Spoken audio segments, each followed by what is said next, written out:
काय ग, कुठं होतीस इतकाय? मामी ते मी हा, जत्रत उंडरत फिरत बसली असशील है का नाही? मामी बांगड्या भरायला जरा येळ लागला म्हणून. शीतल, बांगड्या भरल्यास वय? अगं लय चांगलं केलंस. अगं देवीच्या दारात बांगड्या भरायच्या असतात. जयडे, ए जयडे, अगं तू पण जा की जत्रात बांगड्या भरून ये जा. अहो कशाला, आता लग्नात भरायचेच आहेत की, राहू दे. आणि जा ग, तुझं तू आवर्ज जा. पुष्पे, काय बी म्हण, पण आज जत्रेला ना मायडीला बोलवाय पाहिजे बघ. का? सासरी गेलेल्या पुरीना जत्रमुळे बाहेर यायला मिळतं. गावातल्या जुन्या पुरी भेटत्यात, जीवाभावाच्या गप्पा होत्यात, तेवढंच पुरीला बरं वाटतं ग. आमच्याच माहेरला कधी जायला मिळतंय आता कुणास ठाऊक. हाय का? आता तुला कुणी अडवले? कोण नको जाऊ म्हणले तुला? आता तुझं तूच त्या फेडरेशनचं वजा अंगावर घेतलंयस, त्याला आम्ही काय करायचं? जीजी, उगाच माझ्या फेडरेशन वर जाऊ नका. कसली तर हाऊस मौज करायला मिळली का मला? मग उद्या करा की. म्हणजे दरवर्षी कसं पुरुषांसाठी काय ना काय तर कार्यक्रम असतोय, तसंच त्याच्यासाठी जसा खर्च होतो तसं यावर्षी महिलांसाठी काय तर कार्यक्रम करायचा असं आमच्या डोक्यात आहे. सर्वोत्कृष्ट सासू सून असा कार्यक्रम करायचा आणि जी सासू आणि सून जिंकल त्यांना पैठणी बक्षीस म्हणून द्यायची. कशी वाटली आयडिया? लय भारी.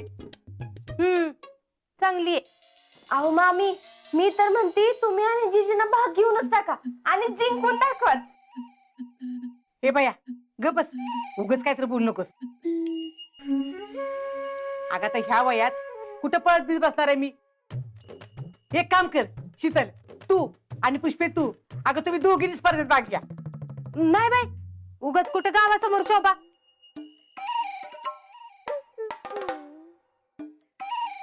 मामी, असं काय करता तुम्ही?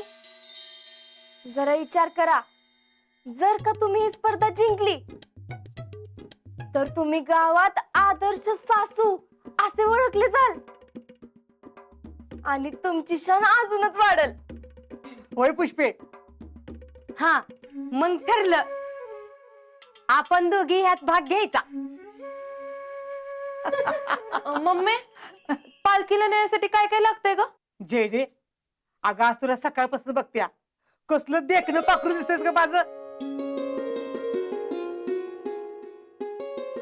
बया, कुणाची नजर नाही लागली पाहिजे तुला.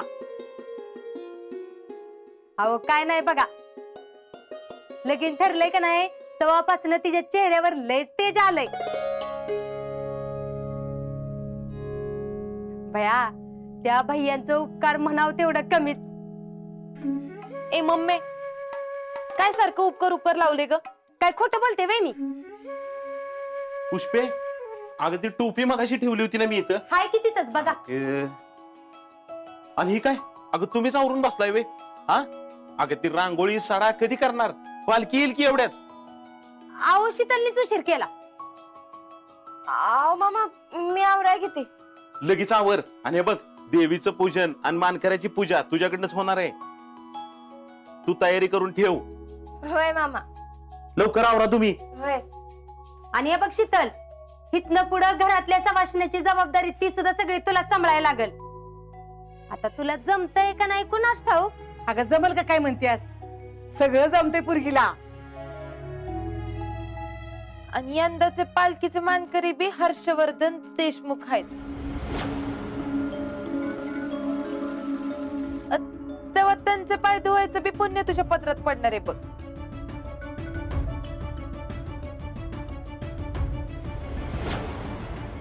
अगे पुरीनो, गप्पा काय मारत बसलाय? अगं आटपा की. शीतल, उठ, तू रांगोळी घालाय गे. आटपाटपा लवकर, चला.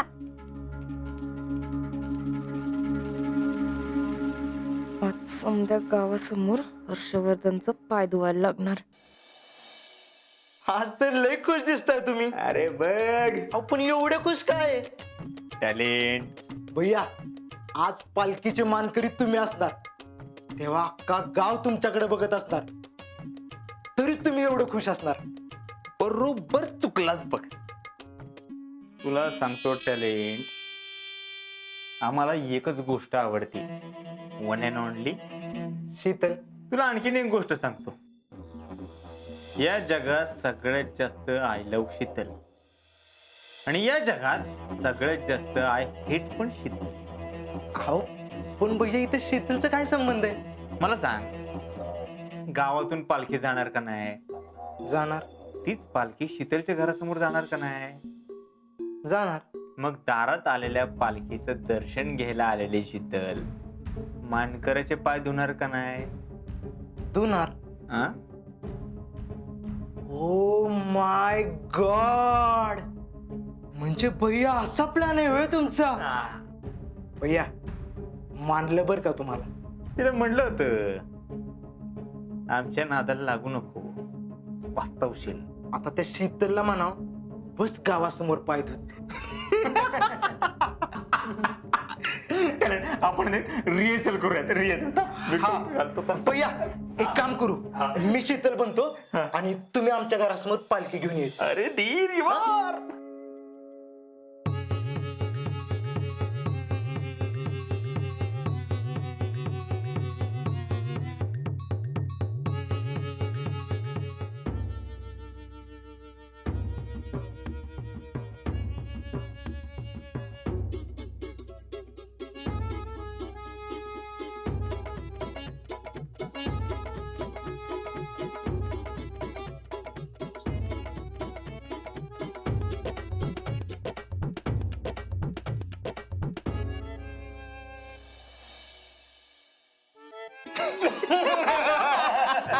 पालखी ठेवतो, थांबा. ठेवा ठेवा.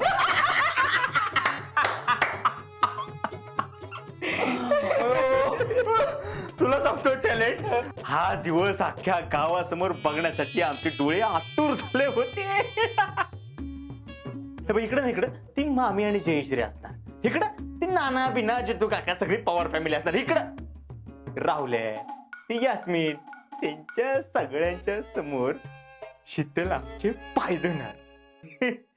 पण राहुल तिकडे फोन करून सांगणार माझ्या तिकडे चिड. तो चिडला का नाही, मग तुला सांगतो इतका आनंद होईल का नाही, मला इतका आनंद होईल.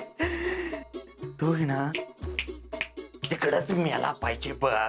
त्या शीतलची असली जिरल ना, चांगली जिरली तिची, परत कशाला वाटलं जाते आमच्या. अहो भैया पाय धुवून झाले ना ती घरात पळून जाईल आणि तुम्ही परत विचारत बसलाय. टॅलेंट मी खुश झालंय, लय खुश झालंय. हे घ्या घड्याळ. थँक्यू भैया. पण भैया बाकी काय म्हणा बरं का, तिने तुमचे पाय धुतले ना तेव्हा तुम्ही जास्त खुश असणार. दे इकडे घड्याळ परत. आम्ही खरंच खुश झालो ना टॅलेंट, तेव्हा आम्ही तुला घड्याळ गिफ्ट करू, आणि तो पण दिवस लवकरच येईल. चला चला तयारी करून निघलं पाहिजे. चला, चला.